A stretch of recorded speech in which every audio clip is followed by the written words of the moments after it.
This episode of Shooting from the Lip is brought to you by the County Line, Louisville's last honky-tonk bar, located at 1891 Old Preston Highway in Hillview, Kentucky.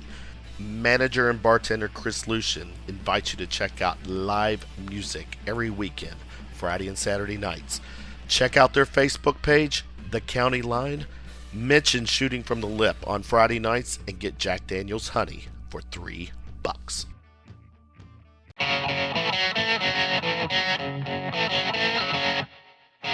Shooting from the Lip features views and opinions from smart, funny, serious, and not so serious people.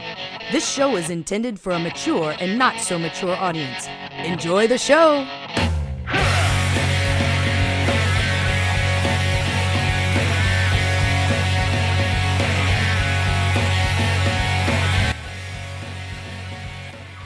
Crazy night here on Shooting from the Lip. Kevin Hale in the house. Tiffany Mac is with me, and let me go on and plug in my boy Russ Hinkle. Russ, you there? Yeah, I was lost in the abyss there. What happened? There's technical difficulties on my end, so sorry. I got you. Tiffany's on. What's up, guys? Just surviving the day. Finally got everybody on board. Yeah, Russ, how you feeling? Oh, I'm just glad to not be in immense agony right now. That's good. Are you are popping the pain pills? You know what? I laid off the pain pills for today because I went into the doctor to get my checkup. So I'm just on the raw ibuprofen, the anti-inflammatory. So I'm feeling all of the the aches and pains, but I'm gonna save the pain pill for after the show when I go to sleep. They tend to put me right to sleep. All right, there you go. Well, the show got off to a late start, but let me do a quick intro. It's Monday night here, June 20th, 2016. The latest Shooting from the Lip. You can find our show on iTunes and YouTube, subscribing to those channels. Twitter at The Shooting Lip, at Reality Russ, at Kevin Hale 423, at Tiffany Mac _ET. You can like us, follow us on Facebook and Instagram, Shooting from the Lip. Tonight, again, live via Blog Talk Radio as trying to get my shit together. But anyways, let's jump in. First segment, we have a very nice person that I've got to interact with quite a bit the last, week or so. She goes by Susanna. She's a spiritual advisor. She's on the web, therapyspirit.com, Twitter, Faces by Susanna. Susanna is a natural-born intuitive that specializes in assisting and counseling others to detect and free themselves from toxic relationships. I probably needed you a time or 2 or 10 in the past, Susanna, but I'm glad you're here now. Welcome to the show. Hi there. How are you? Very nice to be here, by the way. Oh, very nice to have you. She's rocking it from New York City, Manhattan. Tiffany. Are you? Yes. Tiffany. Yes, ma'am. Oh, am I not supposed to say where you are? Oh. It's okay. Oh my God. Well, it's a big city, so it's all right, guys. Yeah. It was just so funny. She's sorry. See how easy it is to let your guard down, guys. Oh my gosh. See how easy it is. Just for the record, if anybody sees a woman on the top of her roof talking on the phone, just ignore. That's not her. It's not you. All right, we got that. Oh my God! Please don't jump. No, no, it's all good. Susanna, I gave you a nice little. I gave you a quick little bio, but add to it. What are you all about? Okay. Well, basically, I don't know where to start. That's a loaded question, isn't it, Kevin? Well, the reason why I brought that to Tiffany's attention is because a lot of people that have been reaching out to me, I would say in the past 6 to 7 years, have been targets of stalking. Oh. Gang stalking. Now, as we have integration of internet and real live time-space reality with all of these devices that you carry in your hands, that you have at home, on your desk, you have cameras everywhere, it's easy to, let strangers in your life, you know what I'm saying, that you don't necessarily even know that are there. So, for me, that had happened to me. That happened to me about 5, 6 years ago. My publicist had put me on all the social media networks. I was a celebrity makeup artist and model for years. I was never really interested in the internet, computers. What is that? I wasn't raised with it. If you're not raised with that, you don't need to work on it or with it. You don't really have it incorporated in your life. So long story short, you're an open person, honest, friendly, people person. You talk to everyone, especially if you're non-judgmental, you talk to everyone. So innocently enough, long story short, quite a few people violated boundaries. That's another thing that happens. And you find yourself kind of getting isolated and inundated with a lot of people reaching out, wanting to talk to you about their issues, so on and so forth. But then there's some people that just never seem to go away. So I'm just used to being friendly and upfront and open, and you realize you really can't do that on the World Wide Web. I mean, duh. But a lot of people, unfortunately, don't know that. They're just very friendly. And you tend to get taken advantage of, So you really have to be careful what you put out there, what you say, what information, you let go cyberly a lot, and it can turn into real time-space reality. Stalking, gang stalking, so on and so forth. So, but anyway, go ahead. I didn't mean to ramble on there. So that's what led me down the rabbit hole, and on my journey, and looking back to my childhood, my upbringing, where I had been, the people that had been around me. You see what I'm saying? And it really opened my eyes, because I had put the veils down for so many years. I didn't realize, wow, I was around a lot of people like this. Their personality types, their characteristics. A lot of us, unless we learn, unless we're consciously aware, we think it's normal behavior for people to violate your boundaries, to do all sorts of things that are unethical and immoral and violate one's person. So I had been studying into this 6.5, 7 years.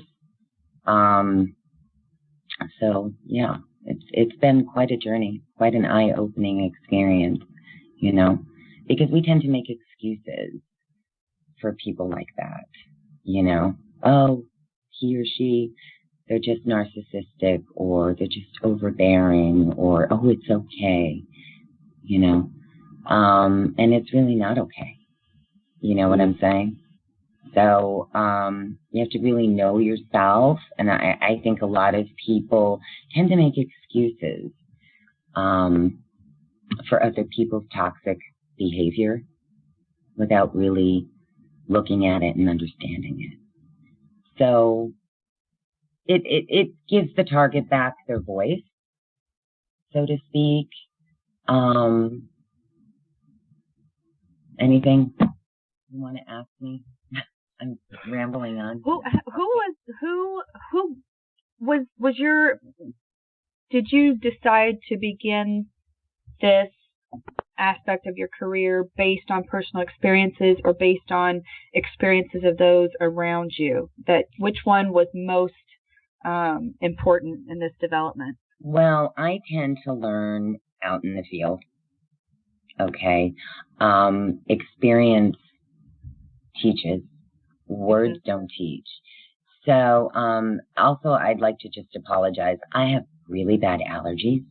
So my Claritin and Flonase tend to make me a bit spacey. So I'm very sensitive, and I pick up on that, and I'm like, so I heard you asking the other gentleman there what he was taking, and he was taking Advil. So I can sympathize with that. But for me, I've had so many life experiences, Tiffany, with this. At one point, I actually specialized in the field of psychopathology because a lot of perps that do this are psychopaths, okay? There's something I need to say. Narcissists are not always psychopaths, but psychopaths are always narcissistic, okay? Not to confuse those two. Narcissists, they can just be all about themselves and not hurt anyone else or try to incorporate anyone else into their narcissism, but psychopaths will always be narcissistic. They'll always be grandiose, okay? I had 19 in my life at one time. I don't think this is by accident or by coincidence. I believe we all come back to learn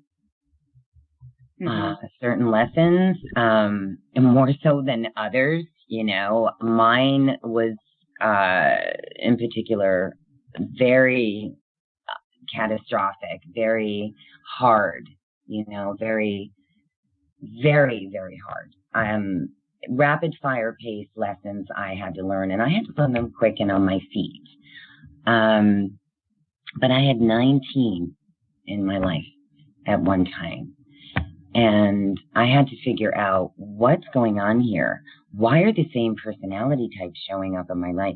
What's going on?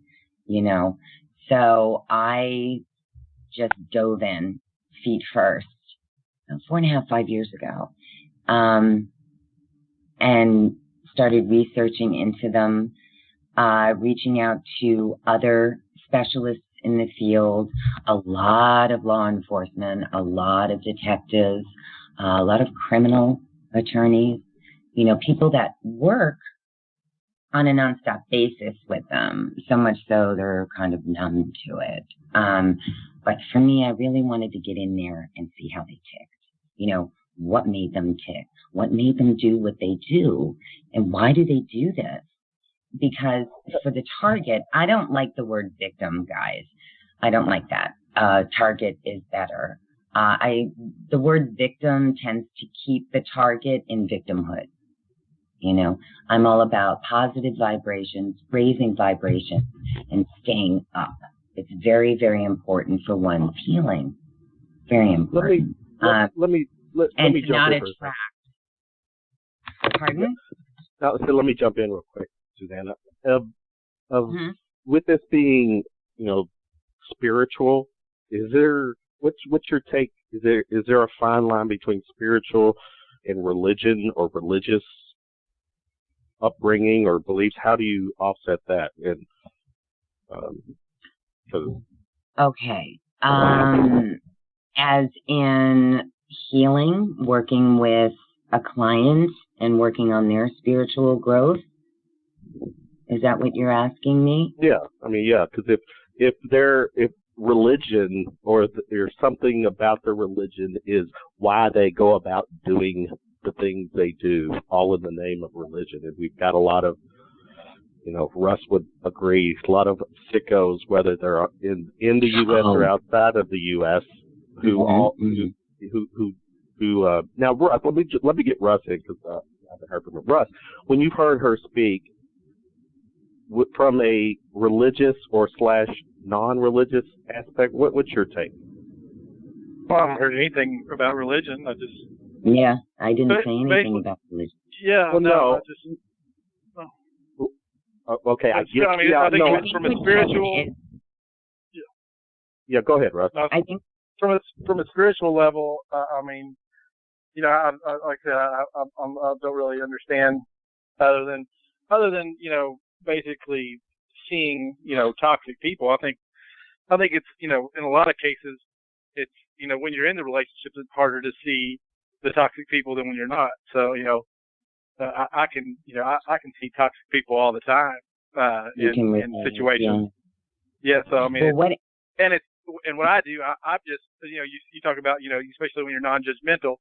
I am a judgmental person. If I see somebody that's toxic, I don't give two shits about that person, and I let them know very blatantly, right off the bat, right to their face. And you draw your boundaries. Oh, absolutely. I do.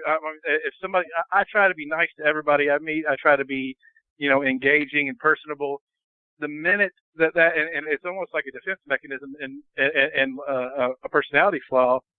The minute I sense that it's not being reciprocated, then I do the opposite. I become a very standoffish, very judgmental. I intently try to be as big of an asshole as I can if that person's not going to reciprocate any kind of positive energy. Well, but see, this is another thing. It depends upon how toxic that individual is, because I'm not making any judgments. I don't judge whatsoever. No judgments. It's just what information that I receive. And you have to be careful because you're not quite sure how toxic that person is, how violent that person is, how deviant, let's say that, deviant that person is. So a reaction such as that, it could be a trigger for someone. It just all depends on how deviant they really are. In my book, that was my pet name. It's funny because Kevin had asked me, time and time again, people ask me, are they all in your book, meaning psychopaths, okay? Are they all dangerous? And it just depends on their level of deviance. In my book, yes, because they don't have a conscience. They have absolutely no remorse.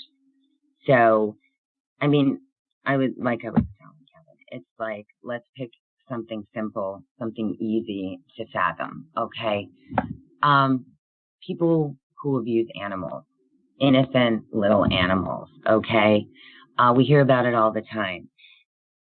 You sit there with your morning coffee and your donut and you think to yourself, how in the hell, well, it's because they're dead inside. They don't tick the way you and I tick. They don't have empathy. Guys, they learn their emotions at a very young age. And they're very jealous of us, actually, because we have the ability to empathize. Okay? We have heart and soul. They're dead. Now, it's very complex as to the reasons why they're like that. The jury's been out for quite some time as to if they're born that way or not. Then you get into functioning, non-functioning psychopaths, secondary, primary. It's one heck of a study, but if you look at society today, it's a psychopathic society. That's why everything doesn't make sense to an empathic human being. It's so out of whack. It's upside down. I mean, we have a country that we're losing to, as I have stated together, heroin, now fentanyl, and your media, the mainstream media isn't even reporting on this epidemic. It's a plague. You know,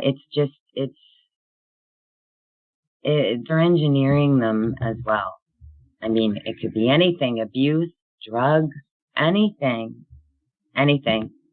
It could be someone who's living amongst them and they're an empath and they need to blend in and not get attacked. They dawn on those characteristics to survive, you know? Now, I come in because with the healing part and the spiritual aspect of it is getting to the empath's soul, and to help them heal, to listen to their stories, to empathize with them, Not everyone understands what happens when they're in contact with an extremely toxic person. And it can be in any area of life. It can be with a boss. It can be with your mother. It could be with your neighbor. It could be with your banker. It could be anyone. It could be with from the guy down the street. Gaslighting. I mean, there's a plethora of techniques that they use. You know, not everyone believes a target. You see what I'm saying? It sounds so bizarre that people don't necessarily believe the targets all the time. So, number one, let's use victim instead of target. No, target's better. Target because it's been just focused on this one individual. Yeah. Mm-hmm. Okay. Well, it's a target because victim, that is a negative connotation, and it keeps one down in victim. Okay. You know what I'm saying? Mm-hmm. Yeah. Just that word, victim, is a lower level vibration. Okay. It's like, it keeps you in victim mode, you know? Now, I've had a few experiences of this in the past, and actually one fairly recently. And the one thing that I don't understand is how, like you had said, when it comes to the World Wide Web, we have opened ourselves up to all of these different people that we would have never crossed paths with in a million years. Now we're getting exposure to a lot of strange individuals from different walks of life, have nothing to relate with you, but they still get into your life via this internet. When it comes to somebody, say on Facebook, who is in your business, checking you constantly, which you've allowed because you've friended them, so they have that access. How would you recommend people eliminating some of the garbage that constantly is around us now because of this Facebook world? I know, isn't it interesting? It's quite scary if you think about it, Mm-hmm. you know. And quite frankly, you know what, Tiffany? It's hard to do that because if your profile, the perps will know your profile name, okay? Mm-hmm. They'll know the URL. Mm-hmm. So, okay, Facebook tells you, oh, if this person is harassing you or whatever, you just block them. Well, fine, you block them, but then they can go to another device. Yes. And stalk you. They can go to the library. This is what happened to me. You can't get away from it. And I was a celebrity. What was I going to do? Change my name? Mm-hmm. You know. See, now I see what you're getting at. You know, when we first spoke, it was 2 minutes before radio time, and unfortunately, I didn't know enough about your past to even quiet myself beforehand, which I do apologize. But you know, fine. I think that it was only 2 minutes. I know, but still, you know, there's a place in each person's life where you have to set your boundaries. You have to know what you can deal with and what you are not comfortable with. And I think that a lot of people have this elevated sense of comfort because they're doing this from their own home and they don't really have a real, it's somewhat sort of like this fictitious life. You know, you sort of have this comfort zone and where your computer sits. But these people are actually coming into your life. Oh, I know. They're looking at your pictures. They're looking at your daily posts. They're looking at what you're eating or what you're wearing or what your kids are eating or wearing or doing or when you're on vacation and where you're going. And I guess you're right. You know, people do pick apart a photograph. And they can tell exactly where you're located when you're taking those. And now we have apps on our phones that says, let's check in here. Well, now everybody knows you're out at dinner instead of at home. Yeah. Well, are they going to come home and sniff your underwear? You never know. Well, you know, it's funny, Tiffany, because I was just talking about this the other day with a friend of mine. And I said, you know, there's such desensitization that's going on with this You know, people are becoming desensitized.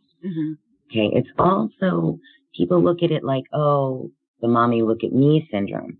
So they go out there, you know, and they post pictures of themselves, you know, they let people into their lives. And they're not really knowing what they're doing because peer pressure. Everyone's doing it. You see, they make it where, oh, come on, you know, there's nothing wrong with it. There's a major desensitization going on. Do you think that do you think that we've been programmed to get to this point? Absolutely. It's like a society that is constantly watched. We go back to the idea of Big Brother and the whole reality series of life in general. Yeah. Yeah, Brave New World, absolutely. But there's ways to get around it.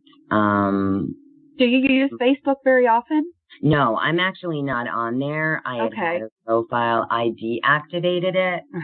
And then I don't know. And that's for security purposes. So you really feel like, you know, it's too invasive into your private life. Right. Well, I learned a lot from it. It was sort of like the testing ground for me, a sociological experiment, if you will. But I just can't tell you the people. I mean, she turned out to be a very dear friend of mine. I met her last year in January. And we started talking. I don't remember. I think she had her phone in her hand. I asked her if she knew what aisle something was in, and she mentioned Facebook, and we started talking. And I told her my experience roughly, and she said, oh my God, my sister's going through that. I said, what? And she didn't really understand what was going on with her sister. And I said, well, I asked her some key questions, and I said, you know something, we need to talk more. I said, because it sounds like your sister was gang stalked. Okay, gang stalked. Now, don't let gang stalking, the word gang, confuse you as in conventional gangs. These are just perps that are on the internet that may have, you know, they may not have ever met each other, but it's like a pastime that they all do. If this is making sense. Any gang stalker can become gang stalked. Does that make sense? It does. And especially with what we've been going through lately. Now the thing is, what I want to know is, how do you prevent it? Do you literally unplug yourself? You can't. Just sort of, well, then what's the point? Just trying to be as private as possible so that you don't have all of these psychic energy vampires and these people that just want to invade. Exactly. Yeah. I mean, you know, these devices can become extremely toxic. And the warning signs of that, vomiting, hair loss, stress, it messes with your endocrine system.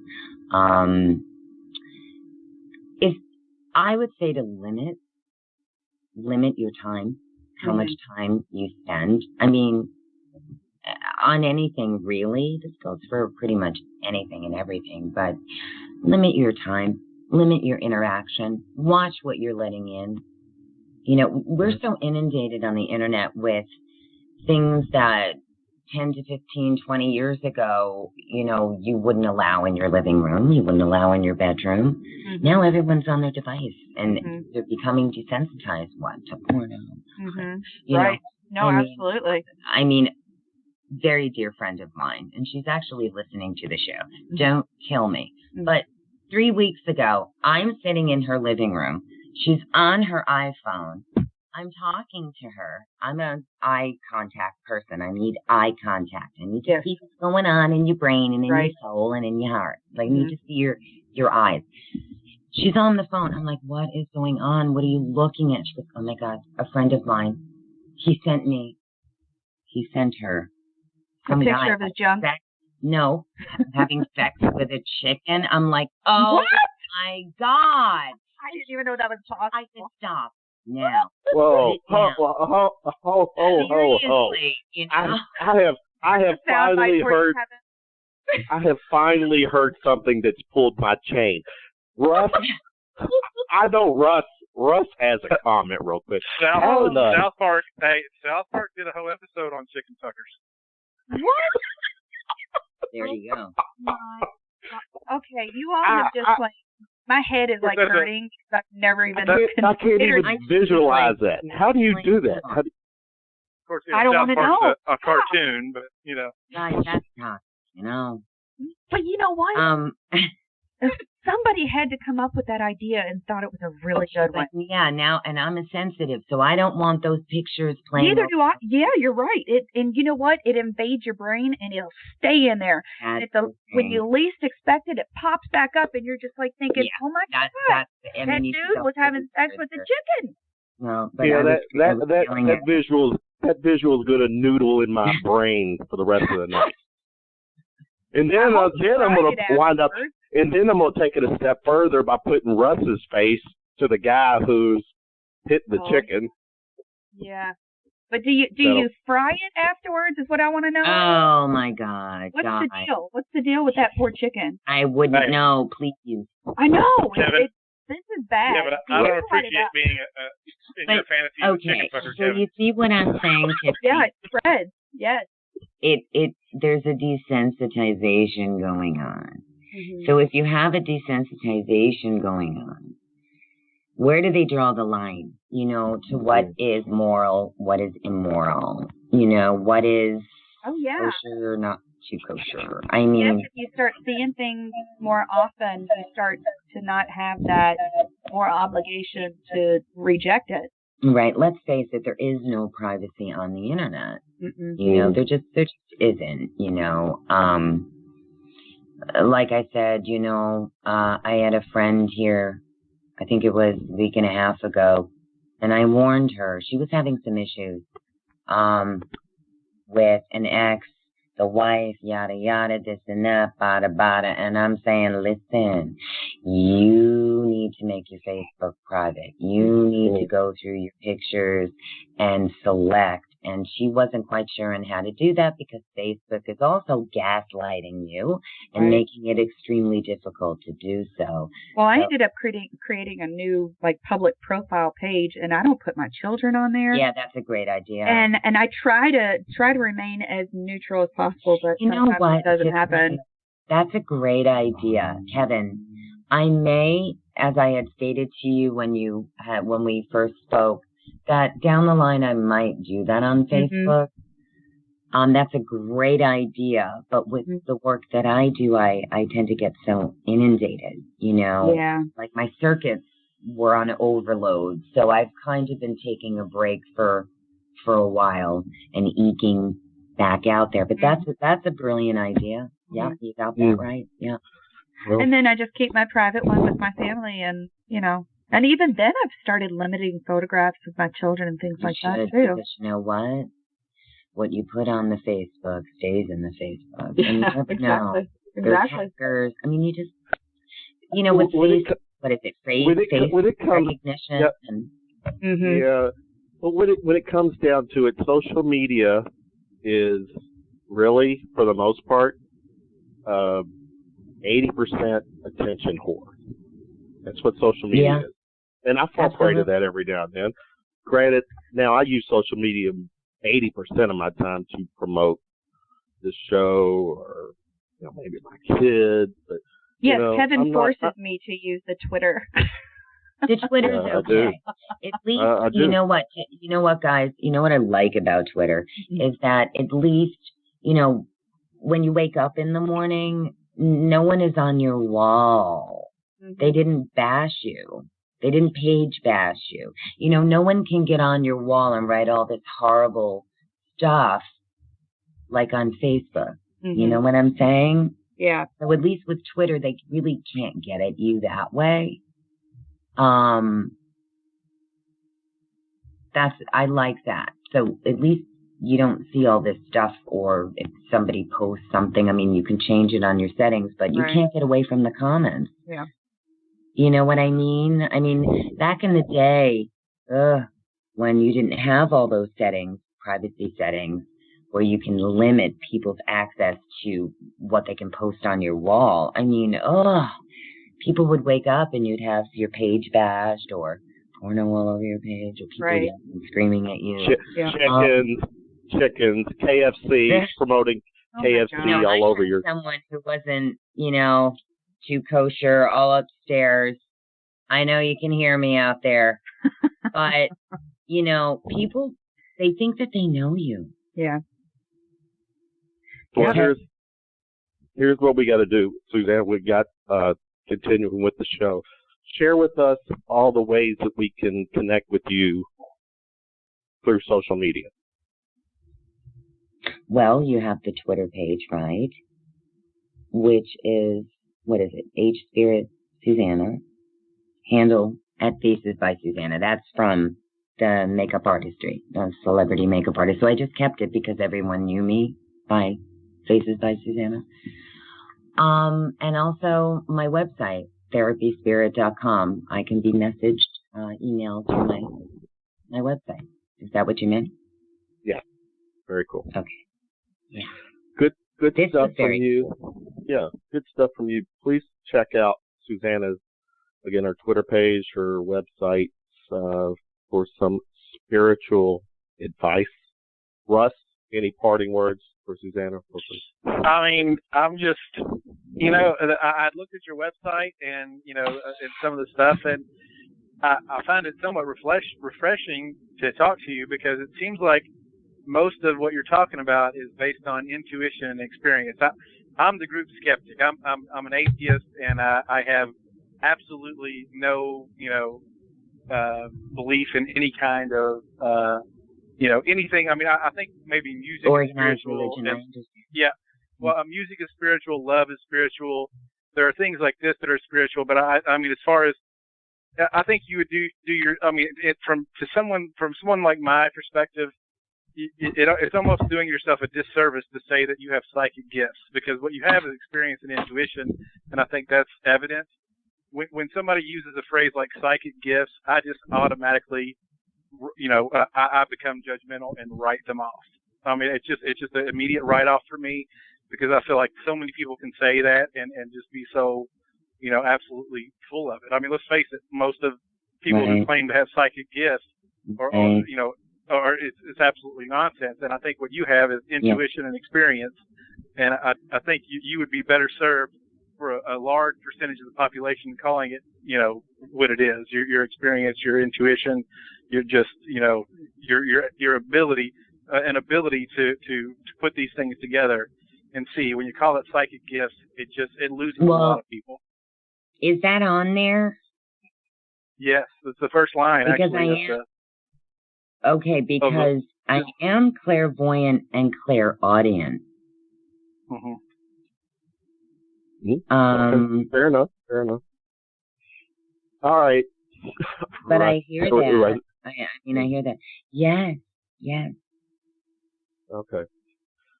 Susanna, good 30 minutes of your time tonight. Thanks for coming and hanging with us.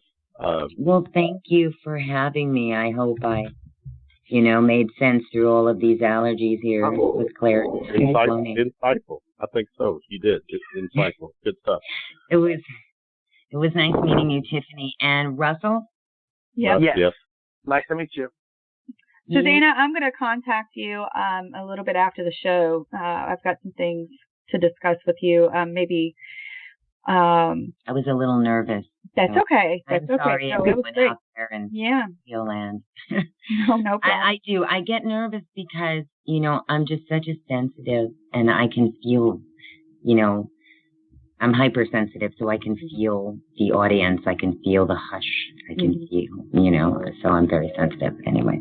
But Russell, try Arnica Flora. Arnica Flora. What's that now? Yep. Arnica Flora. Arnica Flora for your injury, topical solution. It's a gel. Okay. All right? It'll help with bruising and swelling, and you'll heal faster. I'll have to look at it. This was an ACL surgery, so I'm not sure I can put too much topical stuff on it yet. But I'll definitely look into it. Once it seals seals up, you can put that on there. You can ask your surgeon. And I just want to give everyone much love, light, and blessings, guys. Thank you so much. Thank you. Thanks, Suzanne. Bye. All right. Thank you. All right. Have a good night. All right. So let's okay, the next guest coming up tonight is Stacey Broadway, but she'll be on in do you want to bring her on now, or well, just go. I want you to go on and plug our Friday show, and then we'll bring Stacey on. Yeah, go ahead. Okay, so Stacey will. Yep. Okay. So Friday night we've got a pretty incredible guy. His name is Dan Willis, and he has been a part of this whole ET disclosure. So what we're going to discuss on Friday night is pretty much who controls the agreed upon reality through mainstream media, and why they fear disclosing the truth about the extraterrestrial reality. He has a website called thewebmatrix.net/disclosure. And he has a lot of information out there. He used to be with ABC. He was a newsman for ABC. And it's going to be pretty interesting. So to see what he's learned over the past few years based on UFOs and the military and the controlling people of the world. So it'll be cool. Yeah, Russ, I expect you to tune in, buddy. Will do. Hey, you know what? It's the whole UFO community and all that has to feel some kind of validation with this stuff coming out about advisors and this, that, or the other coming up with saying that they're going to disclose this and that and the other. I know. The only thing I fear is that no matter what's disclosed, I mean, they could disclose like the most, outlandish, crazy thing that none of us, most of us would have trouble believing, and there's still going to people be like, no, they're hiding something. Yeah, I mean, I get what you're saying. All right, yeah. Tiffany, you're on a schedule. You got to jump off. All right. Yep. All right. Thanks for hanging. I am out for tonight, and I will be back on Friday night with you. Yeah, I'll talk to you. See you. All right. Bye. Tiffany Mac hanging out with us. We're going to the next segment. Stacey. Can you hear me now? She's pitching a commercial here. We heard those words before. Hey, the Verizon guy, for the record, the Verizon guy jumped ship. He's now with Sprint. Did you know that? Oh, wow. Yeah. And they actually had it on. Yeah, he did a LeBron. He actually has a Sprint commercial where he acknowledges jumping to Sprint. So that's how. Oh. They must have not got that non-disclosure agreement signed very well. Well, no, I think they did. It was like for a year because he had been off Verizon for a while. So the non-disclosure compete clause or whatever ended. But anyways, Stacey Broadway Russ is a local DJ. She goes by the name of DJ Stiletto, which is, that alone has got my juices flowing. Now, Stacey, do you put on? I mean, do you wear stilettos when you're? I do. I do. I see. I'm already in love, Russ. And what in Russ is this? Maybe this is me. I'm not. When I go see DJ, or when I'm in a club or something, a bar, and the DJ is playing, I never see a female DJ. I don't. So there aren't too many around the Louisville area. I know that. So you are an anomaly of sorts, unique. You're unique. I believe there are three of us that are definitely out there right now. Actually, booking gigs and being out, in clubs and bars and whatnot. But I do know for sure there's three of us. Okay. How long have you been doing this? Right under 2 years. I'm still a baby. You're a baby, but and not to sound like I'm stalking or anything, but you're a mom. 3 kids. I am. And they're not babies. So this is they're not. So this is something you kind of just picked up, at this time of your life. Why? Yeah. Why so? Well, what actually, made that happen? I got divorced. I've always had a passion for music. I've always loved all kinds of music ever since I was little. As I got older, I applied for an internship with a local radio station. I had no experience. I wasn't even in college or anything, but obviously I was denied. And then life happened, I ended up getting married, having children, and doing all those types of things, working. And then when I got divorced several years ago, I was like, you know what? There are a couple of things that I've always wanted to do, and I never did, and I want to do them. And learning to DJ was one of them. And here I am. And here you are. and here you are on the biggest of podcast stages, Russ. Would you agree? She hit a home run right away. Oh, how many of these do you do every week? This would have to be the only one. Welcome to the podcast ghetto. It's DJ Stiletto. DJ Stiletto. All right. So we took her V card tonight, Russ, when it comes to podcast, and we always remember our first, right? We do. Well, so from this point I will on, definitely remember it as well. Exactly. Now, do you do the Louisville area too? Because I know Southern Indiana. I do. It's all one big area to me. I mainly Louisville. Actually, I do more in Louisville than I do Southern Indiana. I've also traveled to Lexington. Is it because it's more happening here in Louisville than in Southern Indiana? Well, yeah, maybe. There might be a few more spots across the bridge. But I've traveled to Lexington and DJ'd there, and I'm also booked in the fall for a couple of things in Nashville already, so I'm really excited. Well, hell yeah. Very excited. Wow. Yeah. What percentage of the show is dubstep? That's what I need to know. Well, it depends on what the event is. It depends on what the audience is. Not all people get the same set. Yeah. Whatever you see like brief DJ moments on, like in pop culture, on in movies or whatever, it's always that. Well, yeah, you're always getting some kind of dubstep thing going on. Right. Some EDM. Yeah, actually, not very many places around Louisville play dub and EDM. There's only a few that I can think of off the top of my head, and they're very fun to go to. They're very fun, but Louisville actually is kind of slow when it comes to music and new music. They really? kind of keep it. Oh yeah, sure. They a lot of club owners and bars in this area tend to want to keep things, somewhat old school. They don't like a lot of new stuff. I'm not sure why that is, but Louisville's a little bit backwards when it comes to the club scene.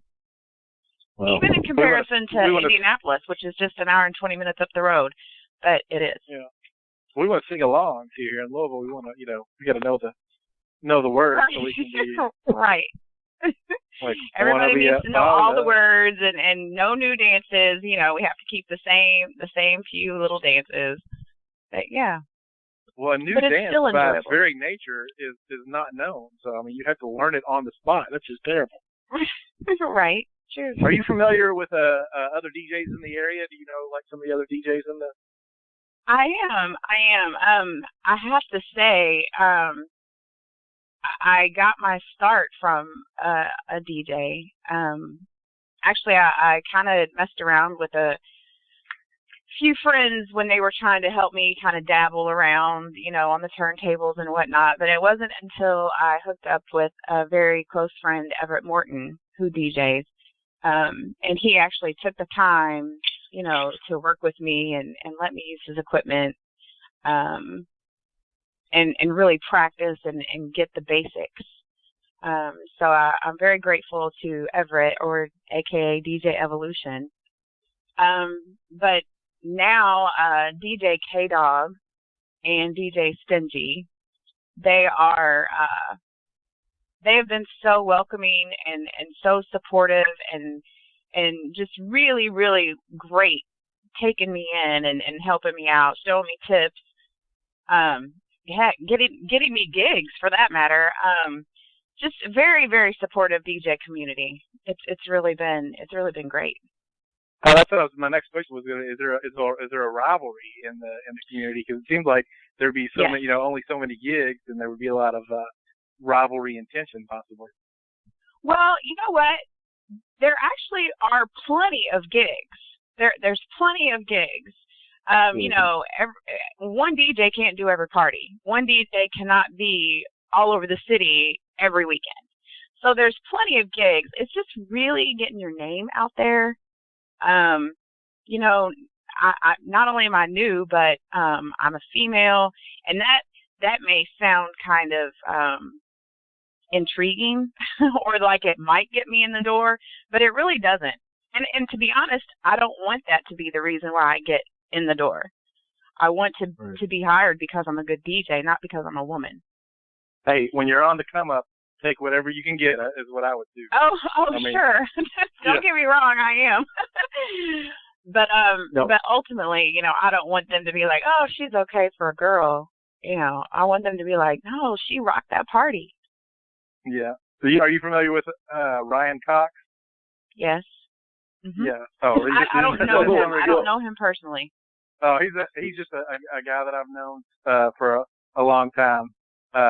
So I was just and I don't talk to him that often, but I know he promotes like crazy, at least on my social media anyway. So I didn't know if that was somebody that was ubiquitous in the DJ world.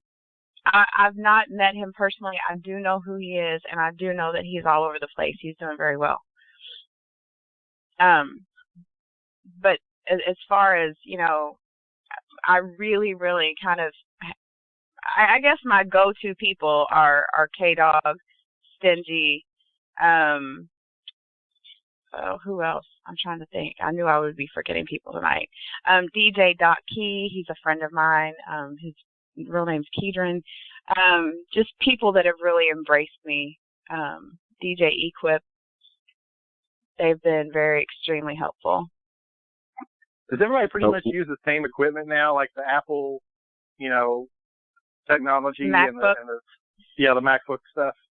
Yeah, well, most people do. Most people do use MacBooks. Actually, I don't. I'm probably one of the few that doesn't, and I hear about it all the time. But no, I don't use a MacBook. But everyone has their own thing. Some of us use controllers. Some of us, some of them have actual turntables, with vinyl. They still use a MacBook. The old school stuff, yeah. Sure. The turntables. Yeah. Mhm. Yeah, but even at that, they still use, the computer to hold all their music. They don't. Most people, there are still some DJs around Louisville. I know Kim So Rise at 8 Up. She still lugs around vinyl, record, album. Wow. Yeah. Most people don't do that anymore. Most people have all their music, on a flash drive or their laptop. Russ, what would be your DJ name?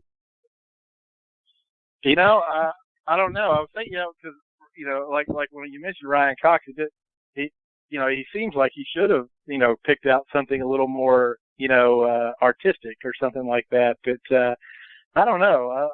I don't know what it would be. I have to think on it for a little while.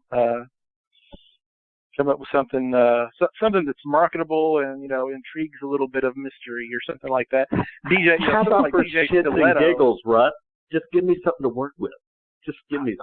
We're not gonna. I can't be put on the spot for stuff like that. I can freestyle, or I can do song lyrics off the top of my head. but for something as as something that's going to be sticking with me as long as my DJ name, I'm going to have to put some thought into it. Okay, all right. What would yours be, Kevin? That's a good question. I actually asked the questions here, Stacey. So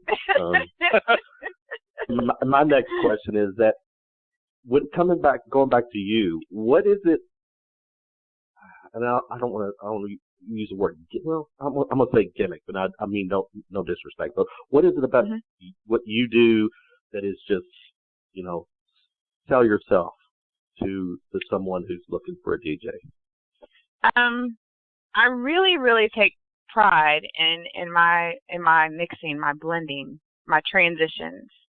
A lot of people think a DJ is a DJ is a DJ, but there are actually, many types of DJs out there. There are many types of DJs in the Louisville area. Some people talk on the mic, some people yell on the mic, some people don't talk at all on the mic. I don't talk a whole lot.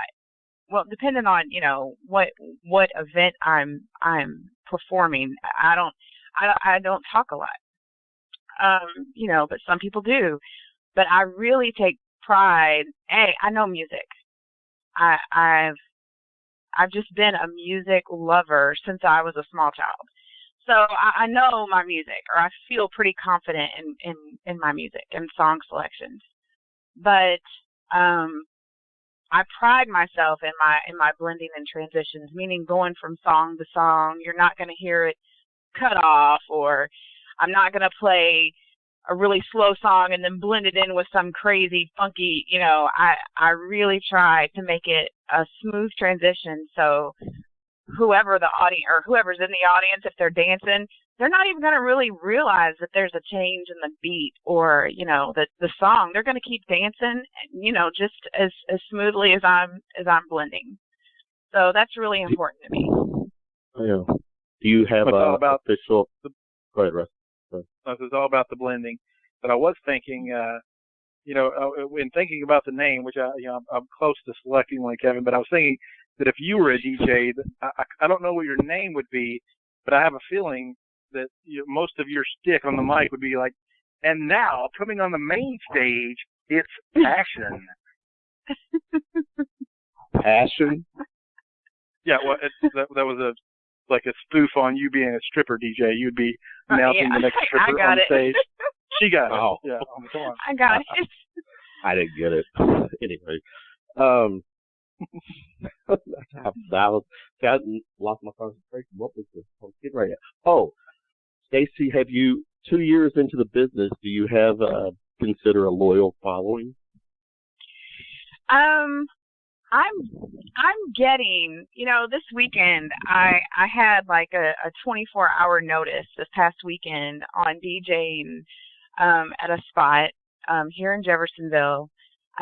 It used to be, it's kind of one of those places. It's kind of a dive, but on any given night you can find anybody in there. Do you know what I mean? It's been around so long that sometimes it's you just don't know what you're going to find in there.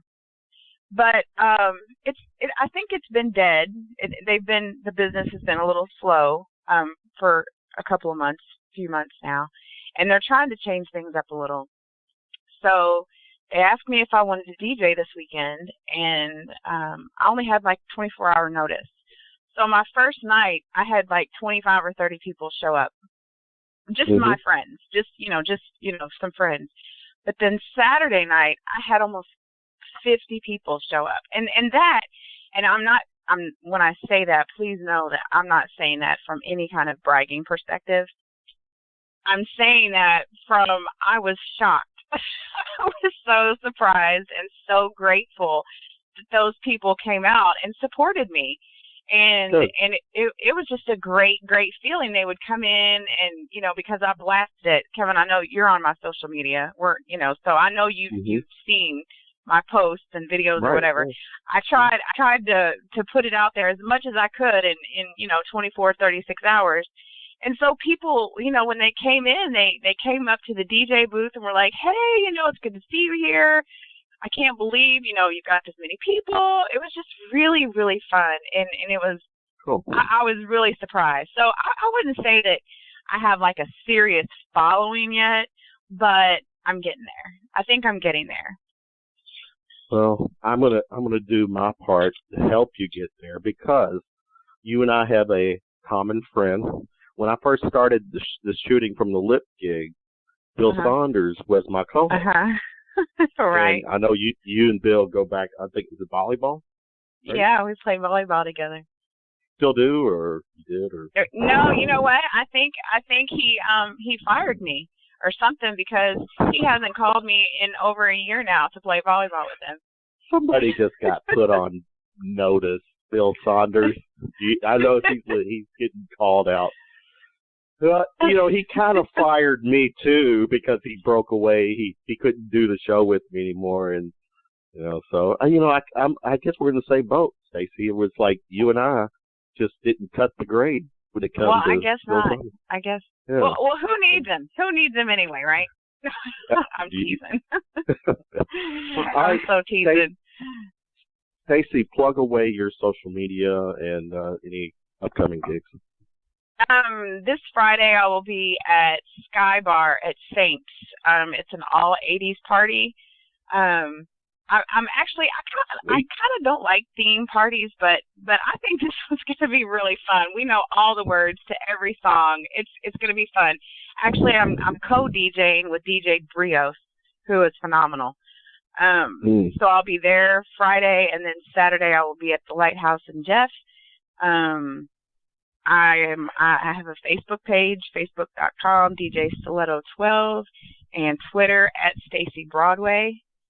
And I'm on Instagram DJ Stace Broadway.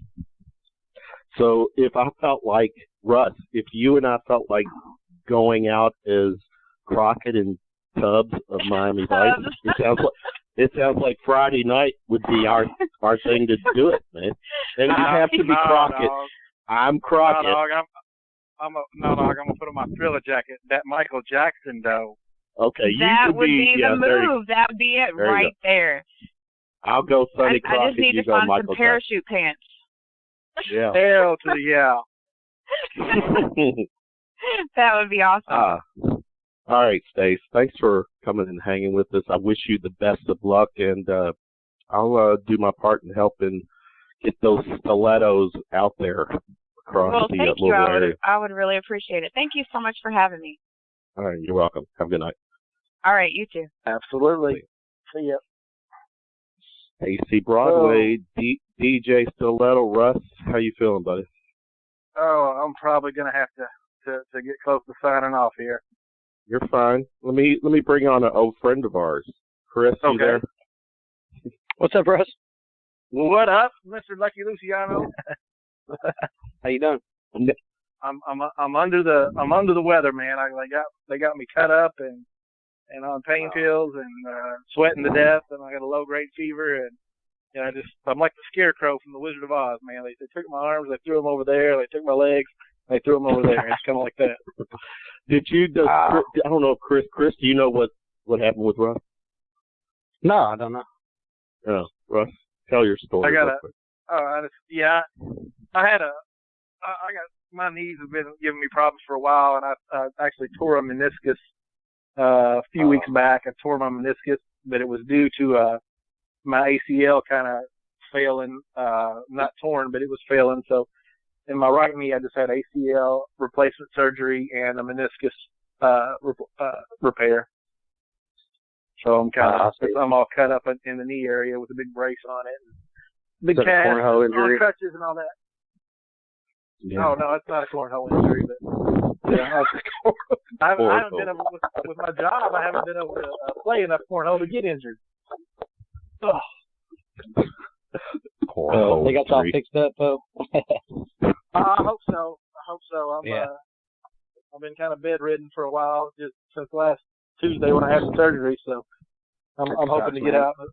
I start my rehab later this week, so hopefully it'll be all good. Good, man. I hope so. All right, Russ, I'll let you sign off, get some rest. I'll be in touch, brother. All right, buddy. Y'all take it easy. Yeah. See you, man. Chris Lucien, my man, manager of the County Line. Welcome to the show, Chris. We didn't do a show last week, right? No, we had some. Yeah. Everybody was unavailable to call in. Yeah. How that goes. Well, tonight that's not the case. We got full boat. Oh, I'll wait till I see a lot of numbers here, and I'm getting ready to turn them all loose. But before we bring people on, give us the 411 on what's going on this weekend. Friday night, we got debuting City of Country, kind of a newer band. Mm-hmm. Haven't been around a long time, but very interesting. I'll let them, tell you more about what they're about. But then Junction Creek's coming back Saturday night. Always a face. Oh yeah, absolutely, crowd favorite. So yeah. That's it. Another good weekend. Yes, good weekend. Let's. I'm starting to turn on microphones. So here, this is all right. The first mic I'm turning on, the area code's 270. I can only imagine who's on here. Who's this? It's Travis, brother. What's up? Travis. What's up, man? What's up? Are you calling by yourself? You got anybody with you? No, I'm just by myself. I believe Chris and Dustin's going to be calling in. Yeah, I see other numbers. All right, Travis, hold on. I don't know all these numbers, so I could be blending in some Junction Creek people, but let's see. 442. Who is 442? Who's this? I don't know. If it's me, I'm not sure because I'm using Jason's phone. So I don't know. Wait a minute. Is this you me? Can hear me? Wait a minute. Who's okay, me? There it is. Fuck, it is me. It's Chris. What's up? I don't know his phone number. I'm just calling from his phone. He said, is this me? Is it me? Is this Chris Bronner? Who is it? It is. You're right. You got it. Hey, Chris. What up, buddy? What's going on? Yeah. I think Chris Lucien, I know the 727 number. I don't need to worry about that one. Let's see. Who else? Who's 386? Hey, this is Mike Winning from Junction Creek. I'm using Chris's number. Mike's using Chris's number. What's up, Mike? Hey, what's going on, fellers? How are you, sir? Mike? I'm good. I'm just chilling out here in the garage in this muggy evening. Well, thanks for coming out and playing with us tonight, brother Mike. Yeah, for sure. Yeah, all right. Let's see if I got all these right. I got Chris on the line, Chris Lucien. I got Chris Bronner, Travis, and Mike. Those are the only people on. I thought I had more, but I don't. Okay. Sounds like a winner. Let me start with Travis. Travis, this Friday night, City of Country EP release show at the County Line. Share with us what's that all about for you guys. Man, I tell you what, dude, it's been a long ride coming. We may be in this thing for about 6-7 months right now, but I tell you what, ever since January, we've been hitting this stuff hard. And we were together 3 months, and we got like 4 hours worth of music to play, and in that short amount of time. And then we got our EP recorded, and we were just running through everything and doing all kind of shows on top of everything. And I mean, we were just like, if we're going to do this, we're going to do it the right way, and we're going to come at it full force. And this Friday night, man, that's what it's all about. We're going to have our EPs. It's going to be a 4-song self-titled EP. We also have a lot of merch, stuff like that. City of Country shirts, koozies, guitar pick necklaces, man, all kind of stuff. I mean, if you're not doing anything Friday night, that's a place to be. I'm hoping for a really good crowd. By the outlook of everything and everybody's response, it looks like it's going to be a killer night at the County Line. And I can't thank Chris Lucien enough. He's been tremendous. He's been awesome. He has awesome hospitality, man. And we go up there several times and check out, different local acts and other people he brings in. And he's just great to us, man. Junction Creek, Smoke, all them people, Wildwood, of course, Shooting from the Lip, Talk Smack Promotions. You guys are tremendous. We're, you guys became like our musician family to us. So Yeah. it's great, man. We love it. But that's Chris Lucien. That's respect, because in fairness to Travis, what he's saying, we all, I mean, all of us on the line, Mike, Junction, everybody who plays at County Line knows that Chris Lucien has their back, gives them a great venue to play at, and it's the best situation for, music acts. And so, it's a pat on Chris's back, and we know how Chris is the godfather too of. I've labeled him that, and no one says no to Chris anymore. No one. I tried to say no, and then he smiled at me, and I was like, okay, yes. Well, yeah, for sure. Chris is a true supporter, guys. I don't think I could have said it any better than Travis did, and not only for his own venue, but he's supporting bands playing elsewhere too. So exactly, yeah. Well, he gets it. I love being associated with him. Yeah, he does. I'm just a fan. I think that's the way it ought to be. I think everybody should, support local music, and that's exactly. Yeah.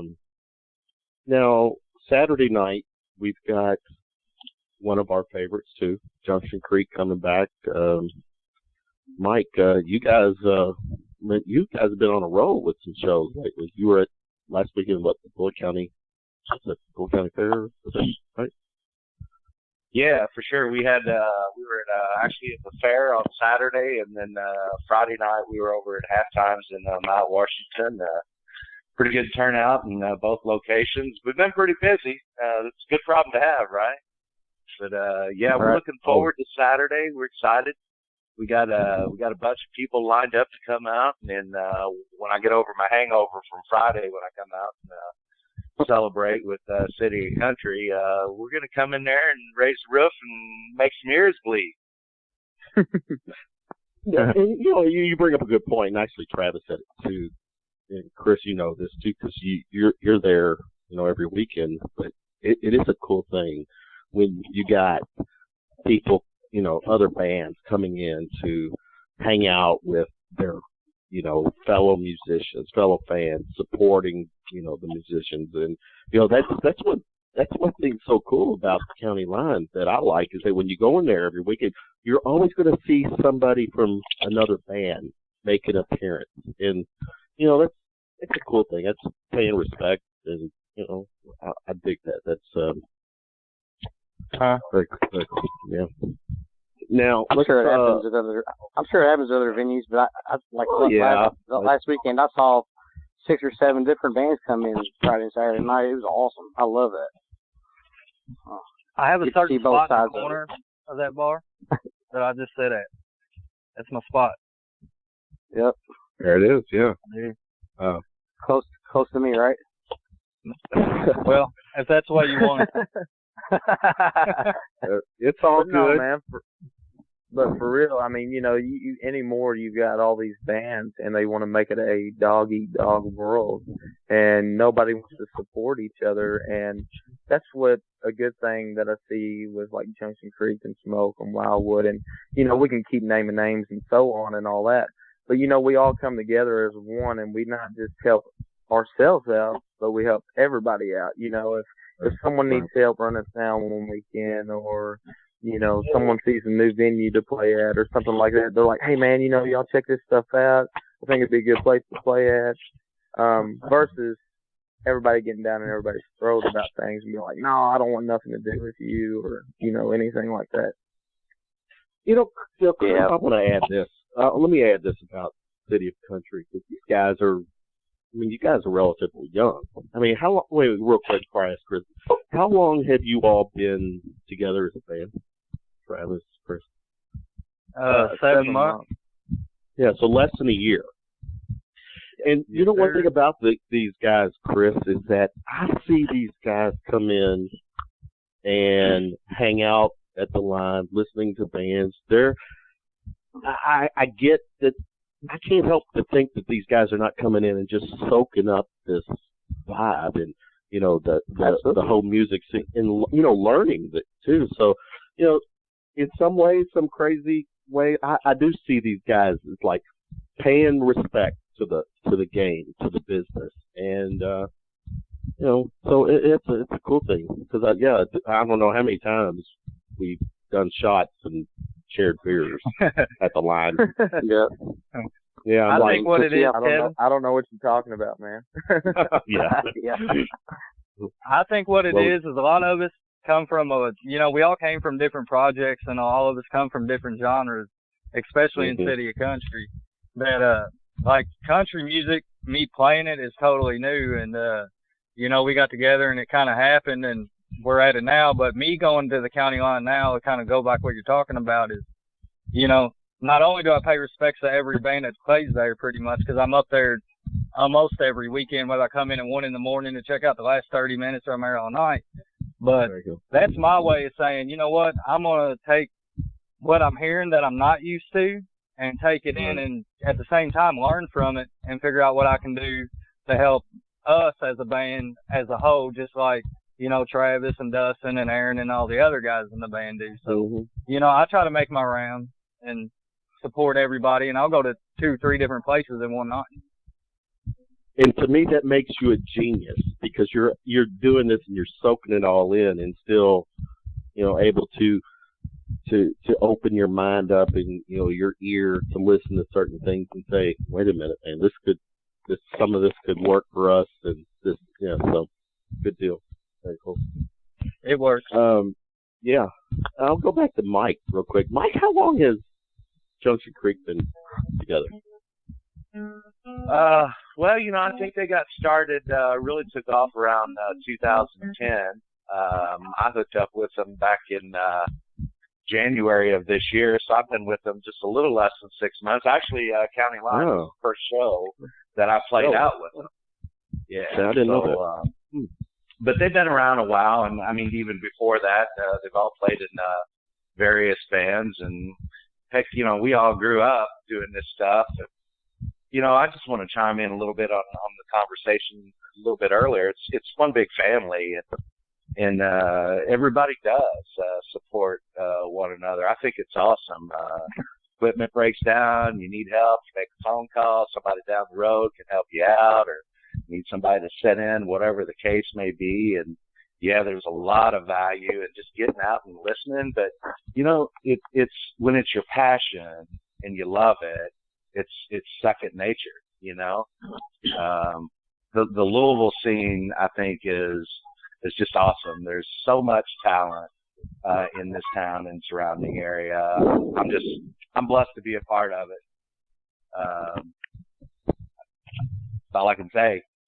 No, you're dead on. And again, let's give Chris Lucien the credit too that he has that venue that he can bring in talent every weekend and make it a fun atmosphere every weekend. So good stuff. The EP release. What was the 4-song release? What can you tell us, Travis, Chris? Just give us some details about what the music's all about. The music and stuff. What's up, Bob? I say go ahead. Oh, okay. You can talk about it.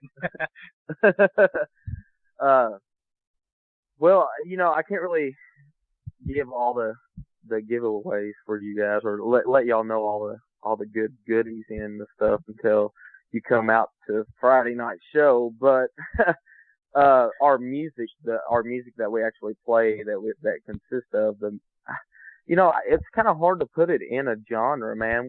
It's kind of a new school outlaw country sound. That's the best way to describe it. We got 3. We don't just have one lead guy. We're a full group. We have 3 singers. We have different guys that jump back and forth as far as harmonies go. Different guys that take the lead spot and take a spotlight. I got asked a question the other day. They were like, there's 3 singers in y'all's group. How does that work? How y'all don't step on each other's toes?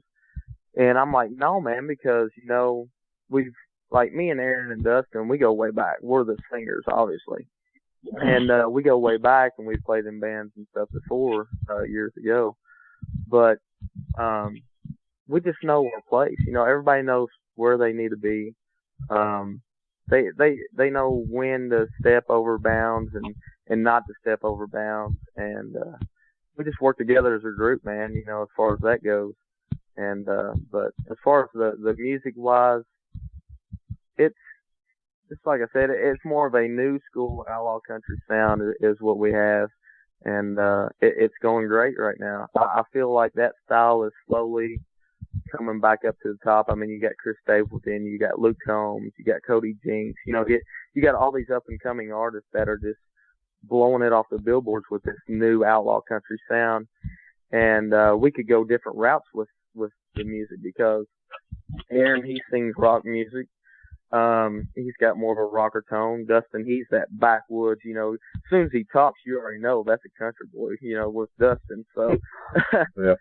And me, I'm kind of the in-between guy. I can do either one. I can sing rock or country. So, it just all works out pretty good, man. And that's the route we're going. And as far as the following in 6-7 months that we've been together, the following and our fans, they have been tremendous, man. I mean, I couldn't express that more enough. I mean, we have over at least 10 shares on everything that we post.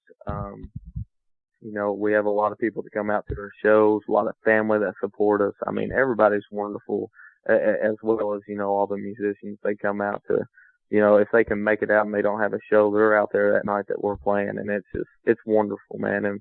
And we pay that same respect back to them. Gotcha. Very cool. Now, Mike, with the Creek, you guys, how much original music have you all incorporated? That's a great question. We don't currently do any original music in our current shows. We talked about it. I believe they've done some historically in the past.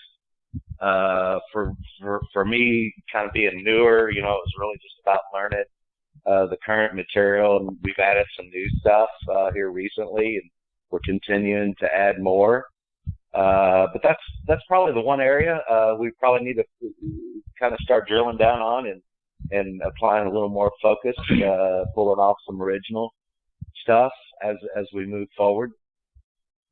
Love to do it, just the opportunity hasn't really presented itself, I guess, is what I'm trying to say. That's how I took it. So you said it well, Mike. Is that a preference for you personally? For me personally, I don't know that it's so much a preference, but it is something that I haven't really had a whole lot of exposure to. And I kind of feel like that would be kind of the next chapter.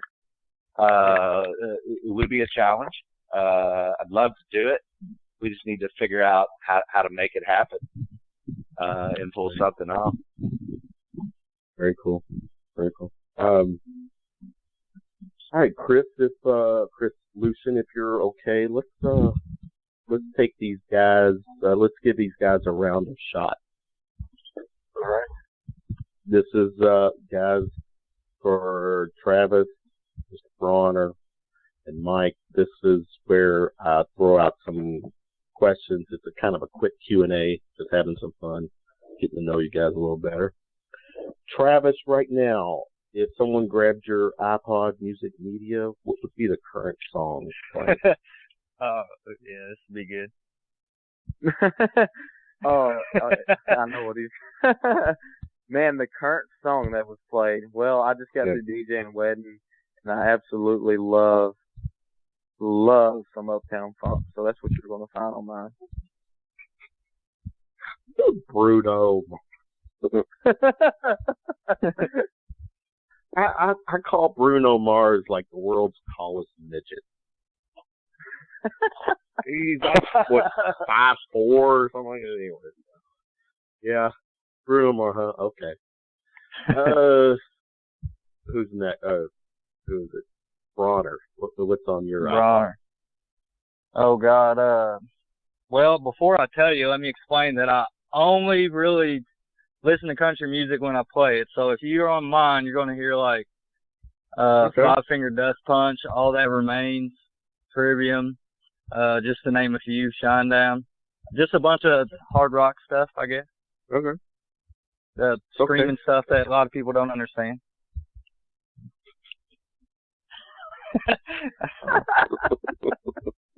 That's fine. It's your iPod. It's your iPod. It's not ours. It is. It is. There's nothing wrong with that. Anytime you want, buddy. Exactly. Mike, what would you be listening to right now? Lights Come On, Jason Aldean was the last song I left off with this evening. Staying true to the country thing. That's right. I got a broad mix. I got some Bruno Mars. I got some Kiss. I like the old stuff too, right? Hey, I grew up with two older brothers that were like 10 years older than I was. That was born in '68, so around that era there was some real good classic rock. Oh, yeah. So they would always take off and go to work, and I'd go in their room and crank up their stereo. At that time, I always felt like I was born like 10, 15 years too late because I love that kind of music. But as I get a little bit older, I'm glad I wasn't born 10 years earlier. Well said. All right, Chris, Lucien, your question. All right, let's go back with Mike. What's your biggest pet peeve on stage? Downtime. We we kind of pride ourselves a little bit, and we're working on it. And I think we do a pretty good job. But and sometimes I'm a little bit guilty if I have to switch guitars. Maybe taking a little bit too much time between songs. But we really do make an effort to go from one to the other.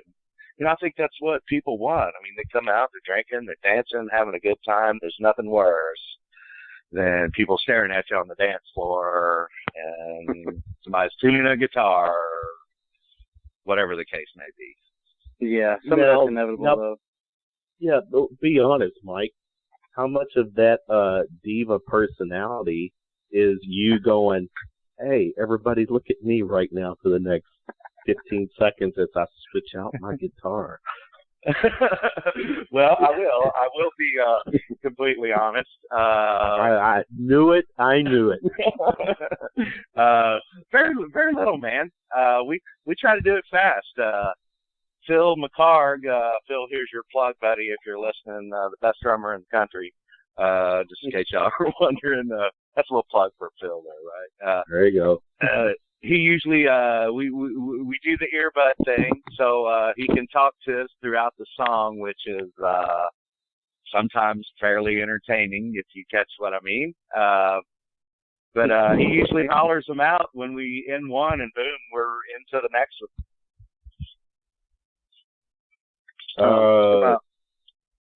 Chris? Yeah. Same question. What's your biggest pet peeve on stage?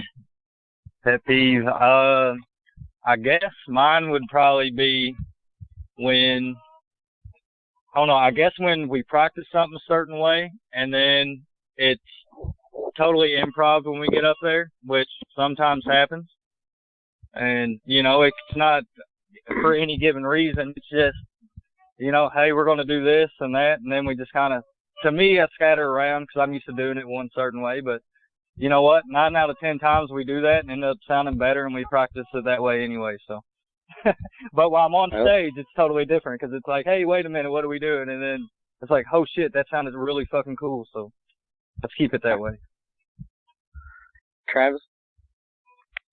Man, I think my biggest pet peeve is rushing, and I'm the world's guilty about it. As far as that goes, I get done playing a song at the group, and I'm just like, come on, man, I'm ready for the next one, and I'm just like, oh, wait a minute, we got to talk to the crowd a little bit. But yeah, I mean that's my biggest pet peeve. I get into the motion of the music, man, and get my body a rocking, and I just want to keep it rocking. You know what I'm saying? So Yeah, he's real guilty of that. Like, me and him go back and forth between playing guitar and bass, and if I don't grab his bass in like 3 seconds, he's like, Chris, hurry up. What the fuck are you doing? Hurry up. I'm like, all right, hurry up. There we go. It's a very true statement. I'm trying. Can you elaborate on the body rocking part? How does that draw a picture for us? Man, you're gonna have to come to the county line and check that out because it is that's a good tease. That's exactly what I would have done too. And it is a undescribable motion. Okay. Lucien, staying true for this segment. The guys just give the audience a tip, just so that they can come and get the rest of it at the gig. I like it. Exactly. Hey, everybody knows I'm the sexiest. Okay, so well, there you go. See, you done got him started now. I know. Hey, we finally pushed the button. We got it. You did. What the hell? Is it my turn, Chris? Yes, sir. Oh, here's a good one. Let's start with Bronner. What was the last picture you took with your phone? The last picture I took, actual picture or like a screenshot? Because there's two totally different things. Well, I think a picture. You actually used the camera to take a picture.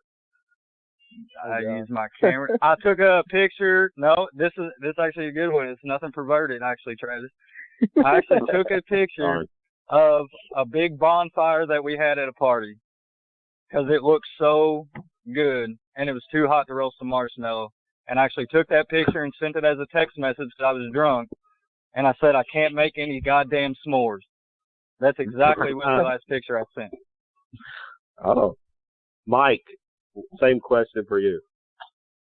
This is going to be interesting, or at least I think it is. So picture this, my work shoes, black leather work shoes. Y'all ever have that problem where over time they'll crack in the middle, and if it's raining and you step in water, the water will seep up through your shoes?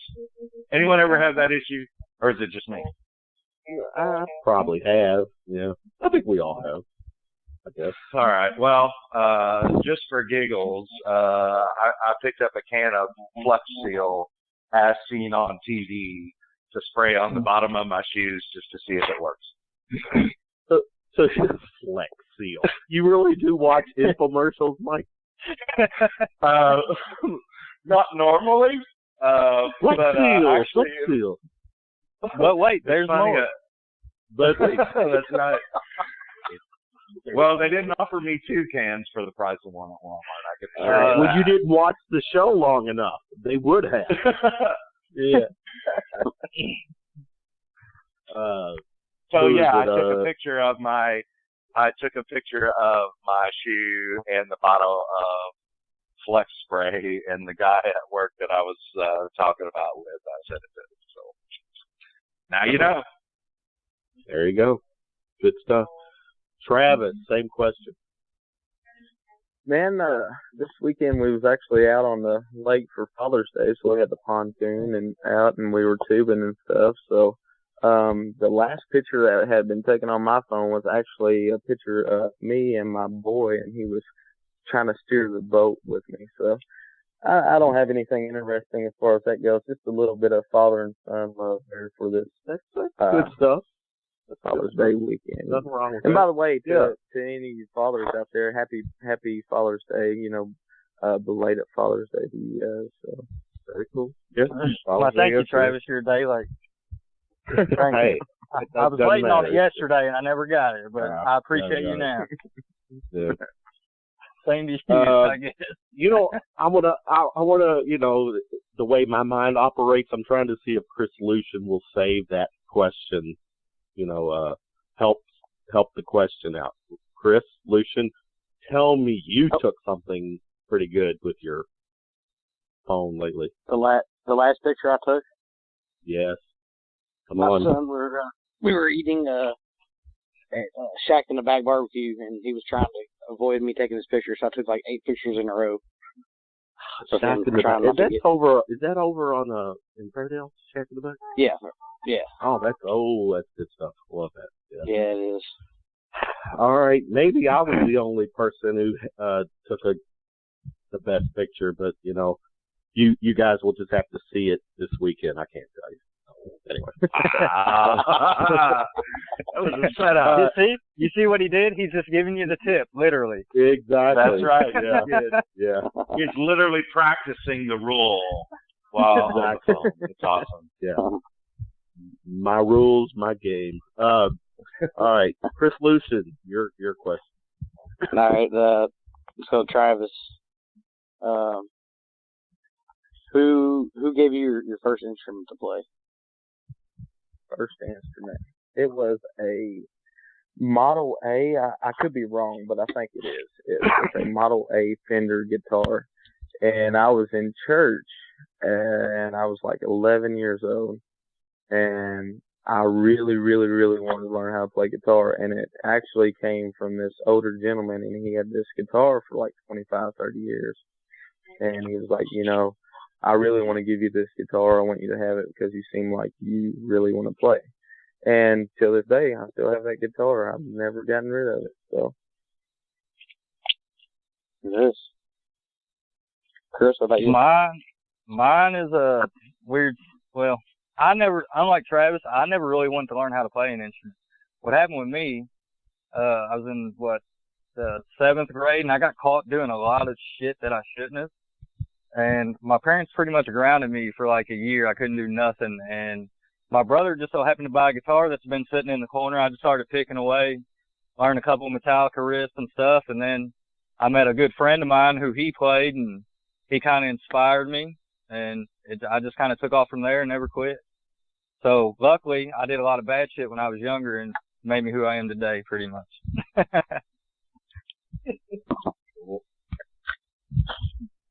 Mike.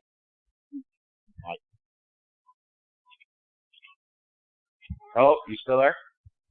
Yeah. Mike? Oh, yeah, sorry. I don't know if my phone was cutting out here or something. That would have been my dad.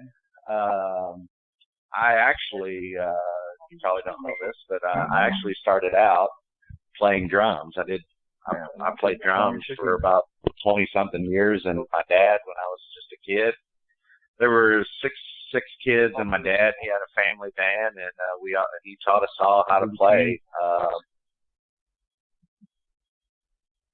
Between him and my brothers, Dad kind of provided the kit, and then my brothers would take me in the band room, lock the door, and wouldn't let me out. They needed somebody to keep time while they played guitar and bass, and it was me. I'm thankful they did.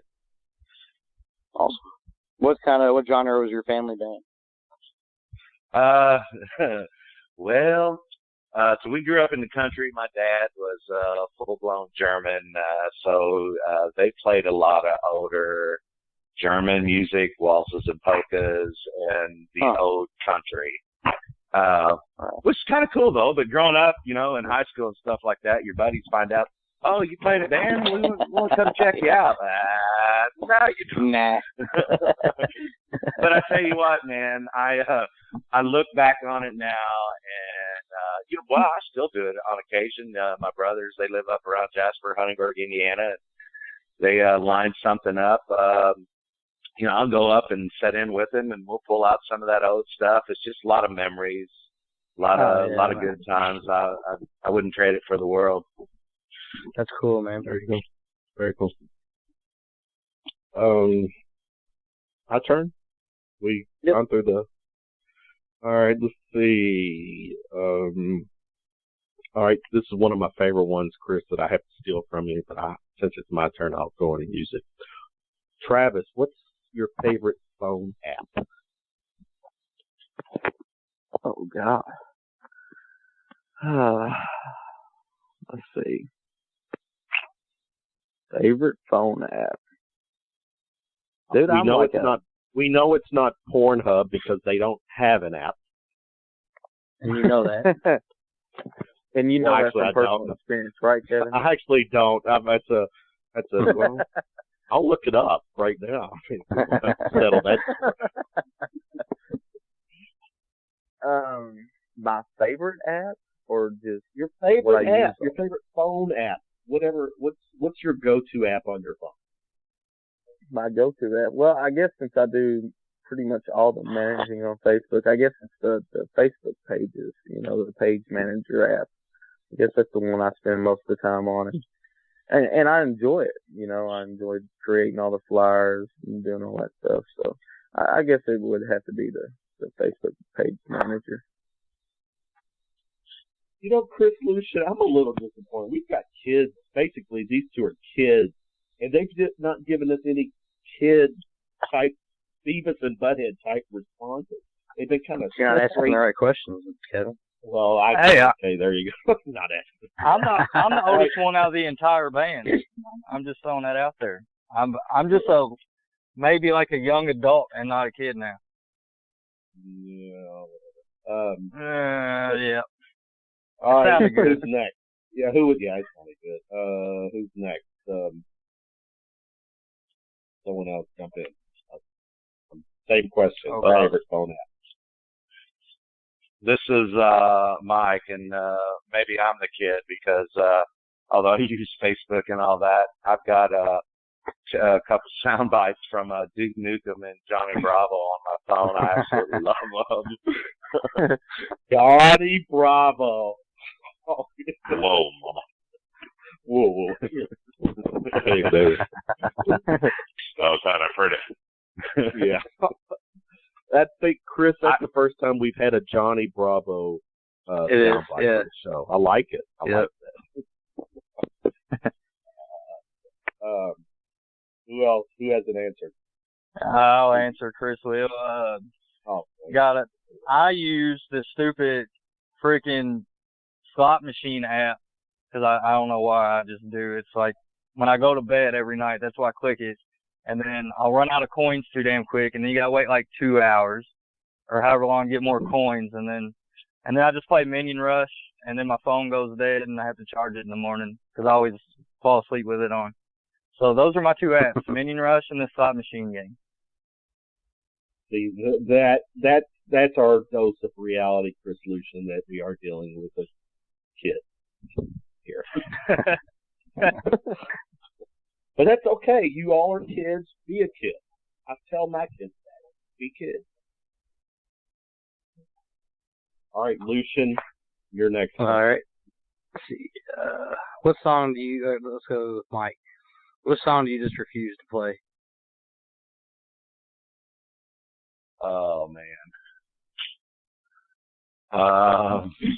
Or don't refuse to play, just like when they say, play this, you're just like, no. You hate the worst song you enjoy playing or whatever.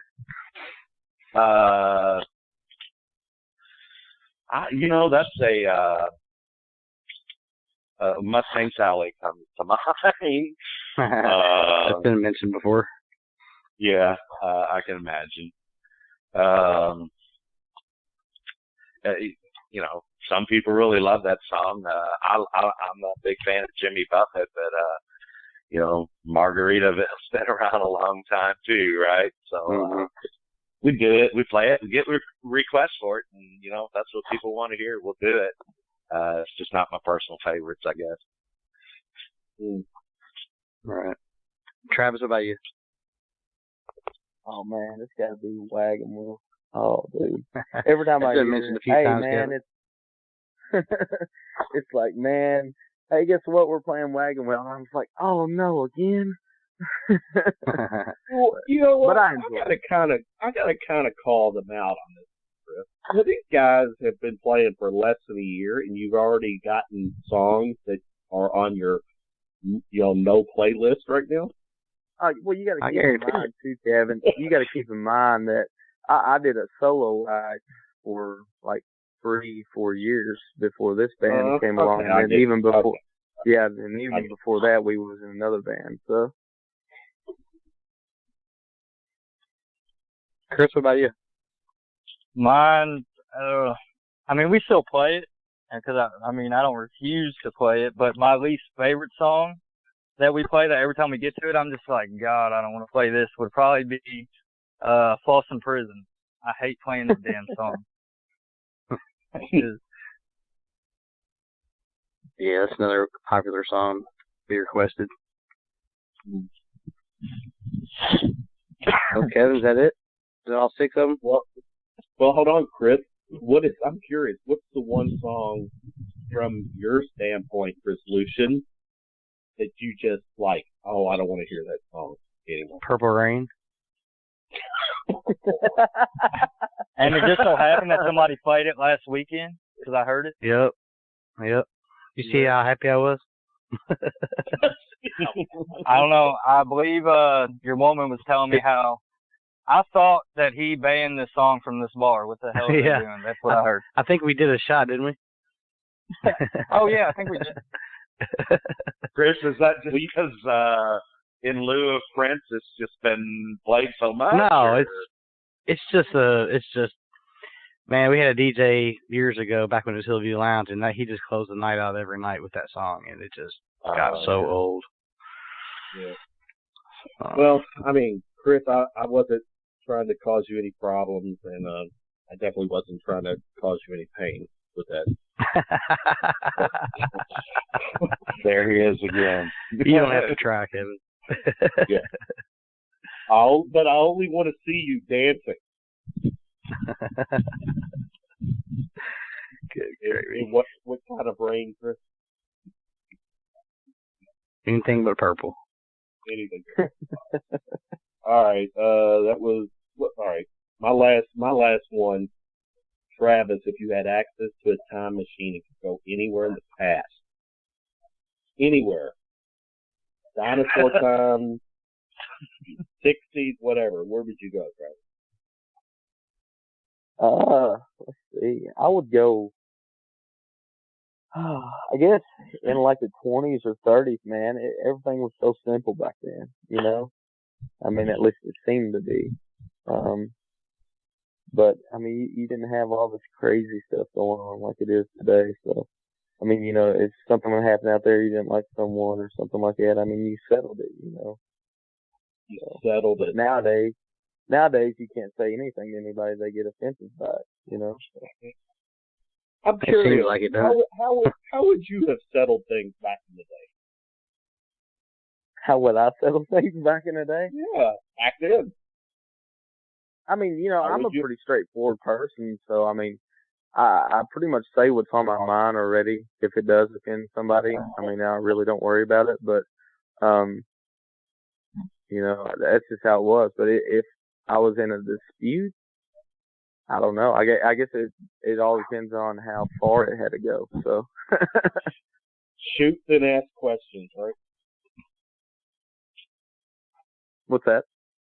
Shoot then ask questions. Oh yeah. There you go. Yeah. There you go. Yeah. All right. Mike, what about you? Time machine. That's a tough question. There's a lot of things I can think of. I'd like to go back to when my kids were born. I'd like to go back to well, not my first marriage, but second marriage many years ago. Those were absolutely good times. In case the fourth wife is listening, now she knows, right? Maybe that's why the first one didn't work. I'll have to ponder on that. But or I'd go back to the Hillview Lounge when the DJ used to play Purple Rain and smash his records. You know, I tell you, I think what would be fun would probably going back to the teenage years with Kevin, Hale, and hanging. I bet that would have been something to see. That would have been an experience. You say that, Mike, and you know the truth is we're about the same age. You said you were born in 68? Yeah. 68. I'm 67. Yep. Class of 85, Manual High School. There would have been some good times. I'm sure of it. There's still good times right now. Yeah. I just kind of always I get in trouble more now than I seem to did then. Right, Chris Lucien? Yeah. Oh, yeah. Yeah. Anyway. All right. Who's left to answer the time machine question? It would be me, which is Chris. Me. And me, because that's how I had to say it because that's how I started this whole conversation. But I guess if I could go back in time, wow, I would probably go back to. Yeah, I'm with you, Kevin. I'd probably go back to my teenage years because I couldn't, I can't relive those again. And those are like the best times I probably ever had. Now, granted, I would change a lot of things that I did and then a lot of things I wouldn't. But, partying it up, having a good time with friends I don't talk to anymore, then, yep, I think that's what I would do. There you go. Works for me. Lucien, ask the last question and we'll be done with round of time. That was it. Oh, the time machine? Okay. Yeah. All right. That'll work. Good show. Let's start with Travis. Travis, the EP release for the Friday night. Give a shout out to the people listening and what they're going to expect to hear Friday night. Friday night, June 24th. We're going to start around 9:30. You can check us out. We'll play a lot of outlaw kind of country music, a little bit of everything, man. We play a little bit of old school rock, a little bit of country. We just kind of try to tie in everything and touch not only just the younger crowd, but I don't want to say older because I don't know what really older is. Because when I say older, people are like, you mean 30, 40-year-old? Or do you mean 60 to 80-year-old? Because that's what all you middle-aged men do to me. You try to mess with my mind like that. So I'll just say we try to touch on all bases of music that people enjoy, not just at one certain age, but all ages. And it's going to be a great night, man. I mean, I'm ready. I love to party. I love to play music, and I love hanging out with all the people I love to hang out with, and including all you guys. So I definitely look forward to that. Cool. Bronner. Yes, sir. My shout out, I guess. Me. That's it. You should have said it. Yeah. I'll give a shout out to my buddy Jason that's sitting here with me because I used his phone, so we had to drive all the way from Travis's house and my service sucks. And he's been sitting here for the last 20 minutes while I've been on the phone begging me to hurry up because he's trying to go inside his house and get some coochie.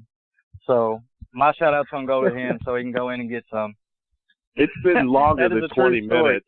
It has. It's been longer than 20 minutes. Me and everything.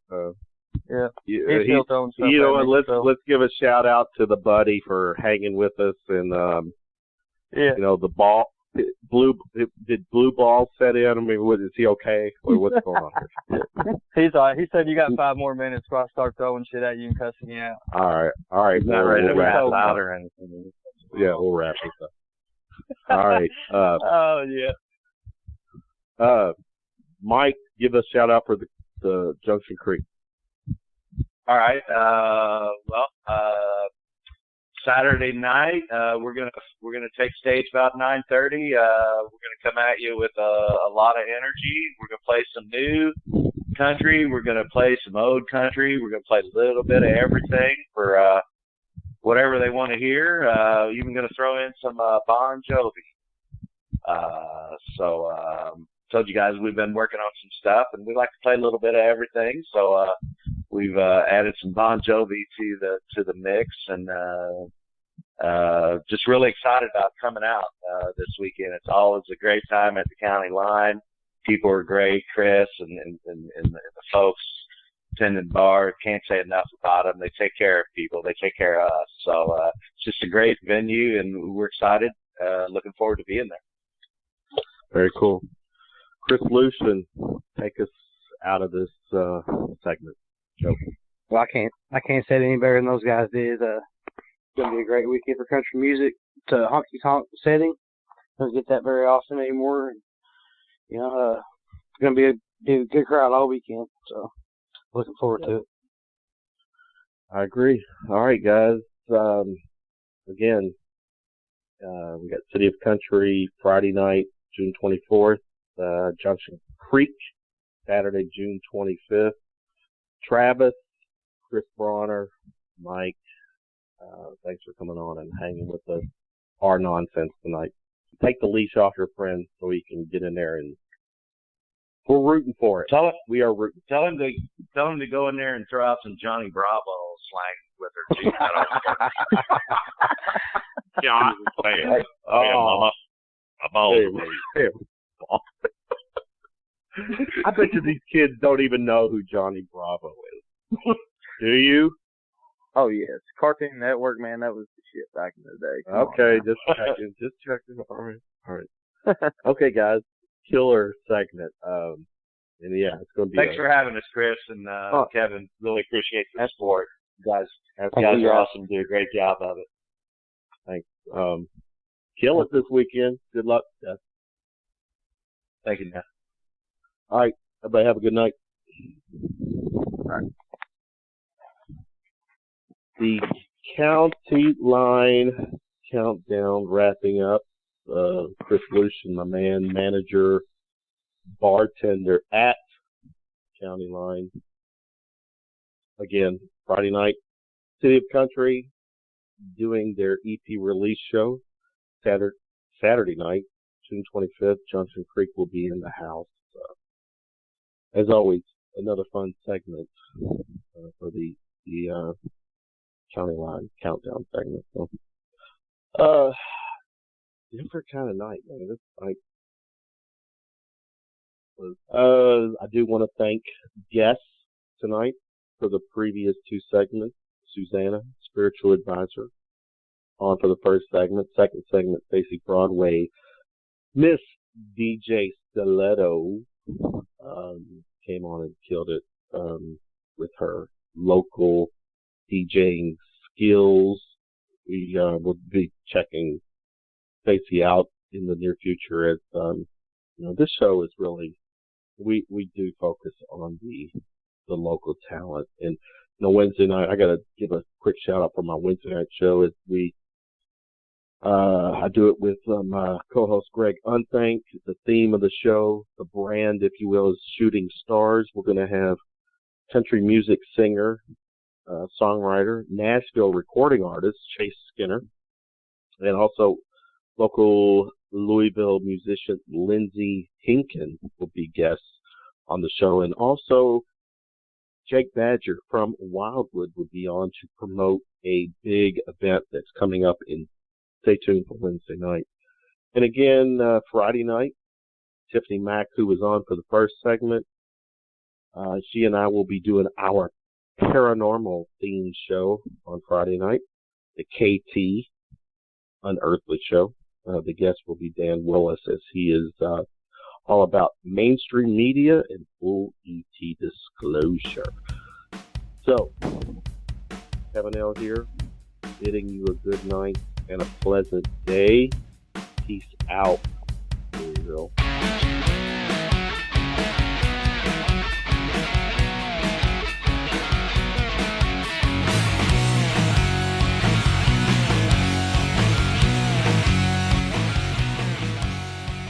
At no time were any animals or people hurt during this presentation of Shooting from the Lip.